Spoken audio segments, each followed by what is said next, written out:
G30S 1965. Pengakuan para Algojo Haji SY. Pembantaian PKI di Probolinggo.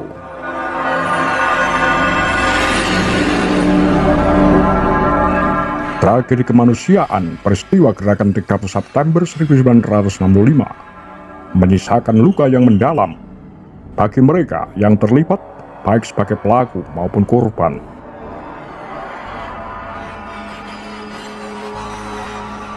Seusai kejadian tersebut, pembunuhan terjadi di daerah-daerah di seluruh Indonesia. Para Algojo atau penjagal muncul sebagai eksekutor untuk membunuh orang-orang Partai Komunis Indonesia atau mereka yang dicap sebagai PKI.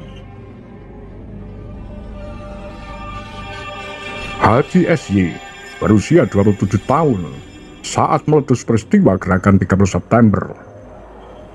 Ia menuturkan bahwa sejak akhir 1964 ia menjadi ketua anak cabang Gerakan Pemuda Ansor Kecamatan Pakuniran, Probolinggo. Saat balik ke Probolinggo, ia mengaku mendapat pesan dari organisasi amatir radio Indonesia (ORARI) dari markas Kodim Probolinggo. Pesan tersebut ia dapatkan dari komandannya, Ali Mutakib. Isi dari pesan tersebut adalah instruksi agar NU, Banser, dan Ansor melakukan koordinasi untuk menangkap orang-orang PKI. Pada malam harinya, tercatat 41 anggota Banser dari DP Ansor bersama dengan 10 tentara dan 2 polisi menaiki sebuah truk yang dipinjam dari toko seorang Tionghoa. Mereka menuju dusun Kesek yang jaraknya sekitar 10 km tenggara Pakuniran. Di dusun ini, mereka menangkap 7 tokoh Partai Komunis Indonesia dan Barisan Tani Indonesia. Salah satu yang ditangkap adalah Astawar. Setelah sampai di balik desa Glagah, Pakuniran, Haji SY bersama rekan-rekannya mengaku bingung apa yang harus dilakukan. Beberapa orang mengusulkan agar mereka, orang-orang PKI, dijerat dengan tali. Haji SY mengaku bahwa tentara tak mau menembak. Pada akhirnya, ia mengaku bahwa ia menebas mereka satu persatu. Agar tidak dibunuh, Astawar, seorang anggota PKI, sempat membujuk Haji SY dengan memberi uang.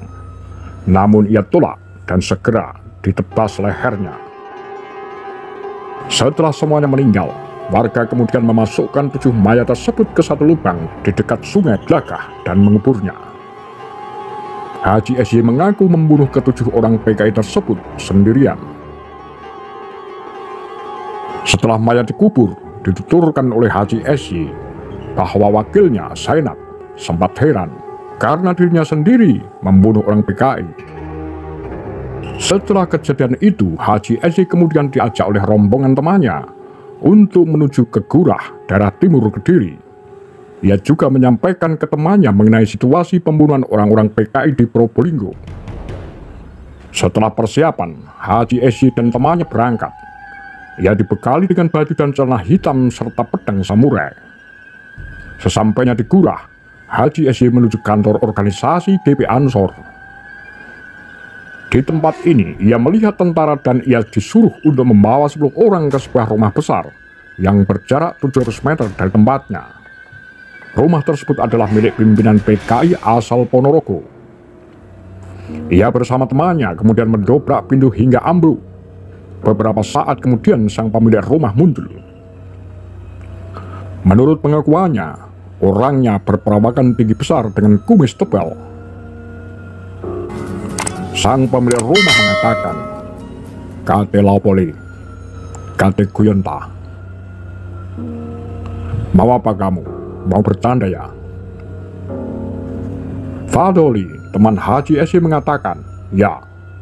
Saat itu, orang tersebut lalu menghunus pedang pendek dan membatok Fadol, namun luput. Teman Haji SY satu lagi, Gus Gosi, kemudian mencoba membalas dengan menggunakan pedang samurai yang ia bawa. Ternyata balasan temannya tidak mempan. Diakui oleh Haji SY bahwa perkelahian berjalan alot. Ia kemudian bergegas menuju ke sebuah tanggul yang berada di dekat sungai itu untuk mengambil batang singkong berukuran sekitar 3 jari. Lalu ia memukulkannya ke punggung. Orang tersebut kemudian gemetaran. Haji Esi langsung menebasnya dengan pedang samurai yang menyebabkan kepalanya jatuh. Sama seperti pembunuhan pertama yang ia lakukan, setelah melepas kepala pimpinan PKI di Ponorogo ini, Haji Esi kemudian diguyur air kembang 3 kali. Setelah itu, ia dihadiahi dengan sarung cap manggis kotak-kotak hitam dan kemeja putih merek Santio.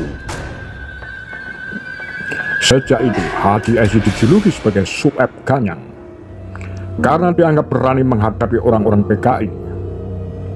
Berdasarkan penuturannya, orang PKI terakhir yang ia tangkap dan bunuh adalah Albidin, ketua CCPKI di Paiton. Haji Esi menuturkan alasannya mengapa ia mengikuti operasi untuk membunuh orang-orang PKI. Ia merasa bahwa hal yang ia lakukan adalah tugas negara. Menurutnya, apabila PKI menang, maka ia menganggap bahwa Islam akan dihancurkan. Ia juga semakin yakin karena orang tua dan kiainya merestui. Menurutnya, apabila ia mati, ia menganggap akan mati sahih. Setelah berhasil membunuh tokoh PKI di Pura, Ponorogo, Haji Esi diangkat memimpin rombongan dan petugas memberi perintah, namun tidak diberi izin lagi untuk membunuh. Ia mengaku sempat merasa kasihan terhadap orang-orang PKI. Ia selalu teringat pesan para kiainya agar tidak sembarangan menangkap dan membunuh. Kendati demikian, ia katakan anak buahnya pernah salah tangkap orang. Seorang guru ngaji, Pak Sarati, ditangkap, dikeroyok, dan dibantai karena dianggap orang PKI.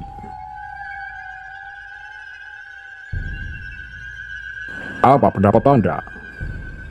Demikian kura-kura, Bakar Lambi Sundel.